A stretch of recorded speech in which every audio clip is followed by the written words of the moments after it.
11:30 de la mañana, una hora menos en Canarias. Aquí seguimos en Herrera en COPE hablando de un aniversario especial porque hoy se cumplen 90 años del asesinato de Federico García Lorca.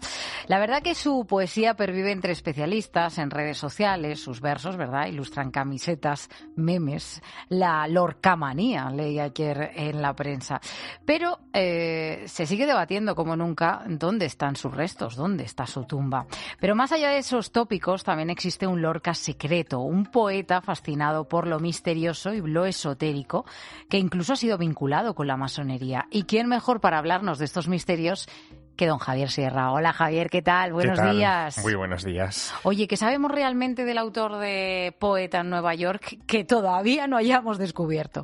Pues aunque parezca mentira, sigue habiendo lagunas o zonas oscuras alrededor de la biografía de Federico García Lorca. Es verdad que es uno de los poetas más estudiados, sin duda, de todos los tiempos. También que es probablemente la víctima de la represión, de la guerra más famosa que existe. Tesis doctorales, películas. Fíjate, en estos días, por ejemplo, se estrenaba La bola negra de los Javis, ¿no? Donde se recreaba el inicio de la novela, 4 páginas solamente, que había dejado Federico García Lorca, empezada en 1936 cuando perdió la vida. Bueno, pues todo esto configura un personaje, en fin, muy de nuestra cultura, pero es verdad que hay facetas que se desconocen. Una de ellas es precisamente, lo has citado, su posible adscripción o vinculación a la masonería. Se ha llegado a decir incluso que una de las razones que lo llevaron a ser fusilado aquella madrugada del 17 al 18 de agosto de 1936, aparte de otras, es decir, sus filiaciones políticas, el haber firmado manifiestos, en fin, digamos que contra la represión, contra cosas que estaban sucediendo en ese momento, sería precisamente el estar vinculado o asociado a masones. Y esto es muy interesante porque, por ejemplo, se han reinterpretado con esa óptica algunas fotografías curiosísimas que han surgido en estos últimos años de Federico García Lorca. Una de ellas son las fotos de Manuel Ángeles Ortiz, que están bajo custodia del Museo Reina Sofía. En ella se ve a Lorca haciendo como una representación teatral con un grupo de personas vestidas con trajes, con túnicas así un tanto peculiares. Y esto, que se conoce como la historia del tesoro y que se ha interpretado en un principio como una especie de ensayo de una obra de Lorca que quizá fuera inédita o que no ha llegado a nuestros días, ahora se ha reinterpretado como una escenificación de uno de los momentos dramáticos de la historia de la masonería, que sería el asesinato de Hiram Abif. Hiram Abif es el arquitecto que levantó, según el mito masónico, el templo de Salomón y que fue asesinado, y eso sería lo que estaría en ese momento siendo representado en esas fotografías.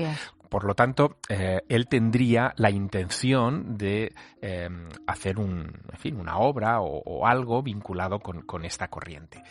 Además tenía amigos masones, eso sí que lo sabemos. De él no sabemos si era masón, su nombre no aparece claramente referenciado en ninguna lista de logias en España, aunque sí en Iberoamérica, esto es muy curioso.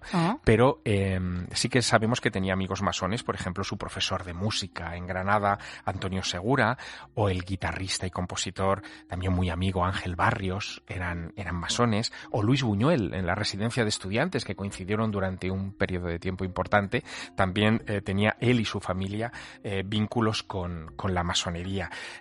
Se ha llegado a decir incluso que su nombre de iniciado, tú sabes que en masonería cuando uno es admitido dentro de una logia, pasa por unos ritos y se le bautiza, se le da un nuevo nombre. Bueno, pues el nombre de iniciado de Federico sería Homero.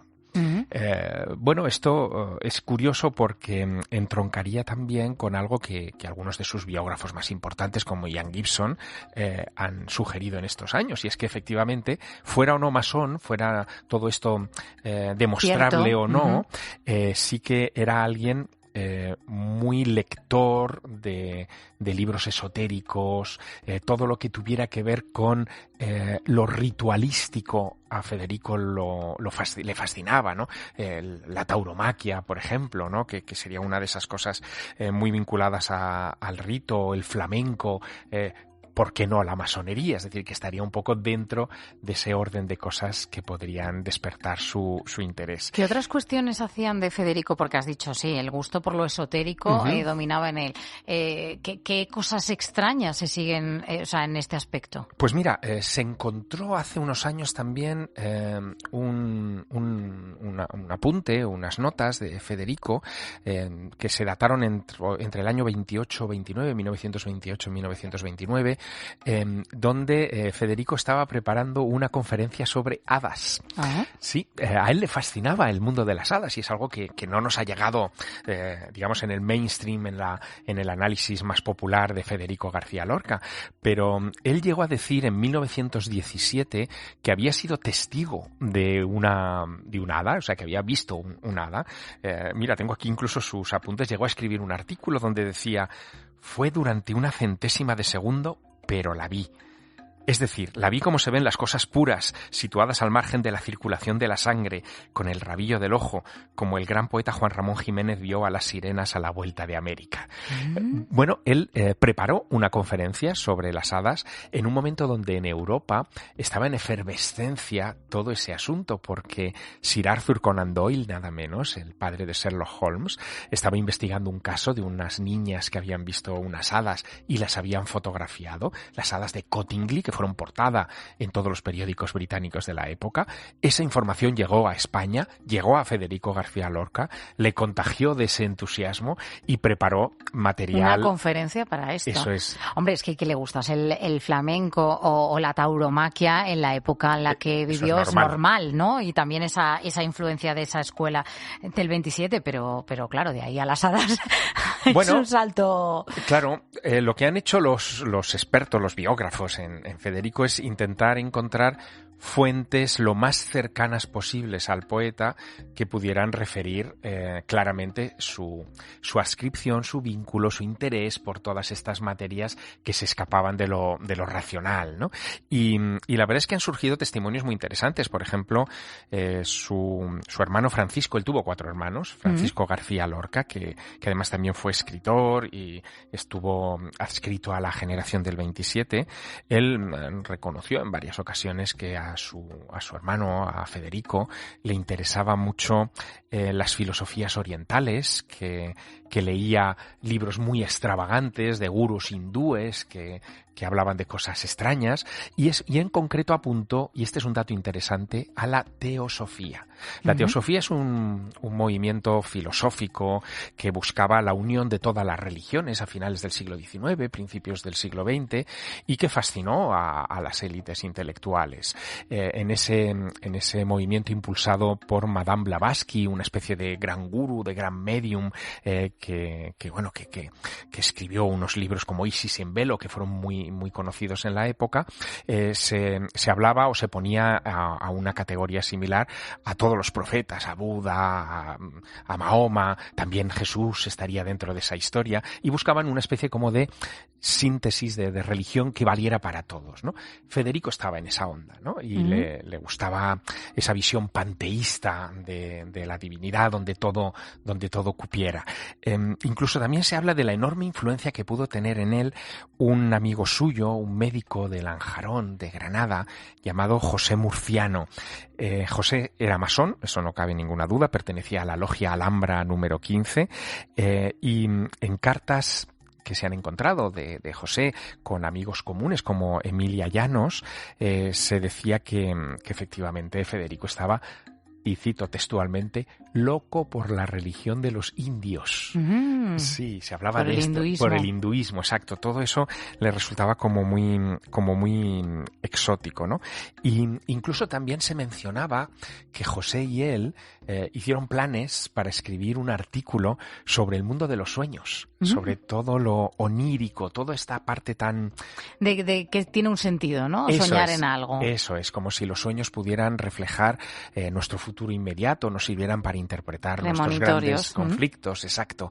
Bueno, pues eso también estaba dentro de la órbita más profunda, más intelectual de Federico, que no es evidentemente la que de manera cotidiana pues vemos en las semblanzas de Federico que estamos leyendo estos días. Influencia de su hermano, influencia de un amigo. Yo no sé si hubo otras mentes ilustres en aquel tiempo preocupadas también por cuestiones como estas, desde las hadas al hinduismo, a la masonería. Pues fíjate, en aquellos años 20, por ejemplo, visitó España y dio varias conferencias muy importantes, y el eco llegó a la residencia de estudiantes Albert Einstein. ¿Ah? Y Albert Einstein tiene una anécdota a ese respecto que lo vincula con esto que estamos contando, ¿no? Un estudiante de física que se llama James Brown dice que él visitó su casa en Nueva York en los años 30, la casa de Einstein, y vio cómo la mesa del gran genio, en la mesa de trabajo, en una esquinita, apartado, había un libro. El resto eran montañas de libros y de papeles, pero había un librito en una esquina, ¿no?, que le llamó la atención. Se acercó para ver qué estaba leyendo el genio que tenía ahí apartado y vio que era un libro de Madame Blavatsky, de la teosofía. Y claro, a este estudiante de física no le encajaba que Einstein, el padre de la relatividad, el supergenio del momento, pudiera estar leyendo cosas místicas o del estilo, ¿no? Y le preguntó. Y Einstein le dio una respuesta muy curiosa. Le dice, y te leo también literalmente, ¿no? Dice, es un libro muy extraño, sí, e incluso le he dicho al profesor Heisenberg, que es otro de los grandes genios del tiempo, mi colega en física, que se haga con uno y que lo tenga en su escritorio. Le he sugerido que lo lea cuando se sienta afectado por un problema. La extrañeza de esta obra puede relajarle y también inspirarle. Es como una caja que mezcla golosinas con misterios vagos pero solemnes.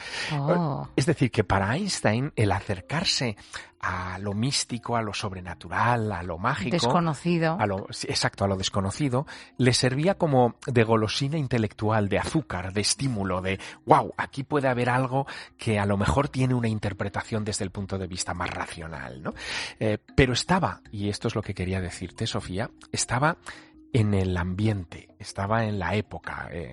Por un lado, los artistas que se asomaban a esto, a lo mágico y a lo irracional. Tenemos ahí a pintores también, todos los surrealistas. Dalí, por ejemplo, también ya coqueteaba con estas cosas. Y a genios como Albert Einstein, que estaban en el asunto. Bueno, el arte siempre ha embebido un poco también de ese misterio, ¿no? Javier Sierra, ¿cuánto aprendemos contigo? Amigo, cuídate y hasta la próxima semana. Un abrazo, hasta la semana que viene.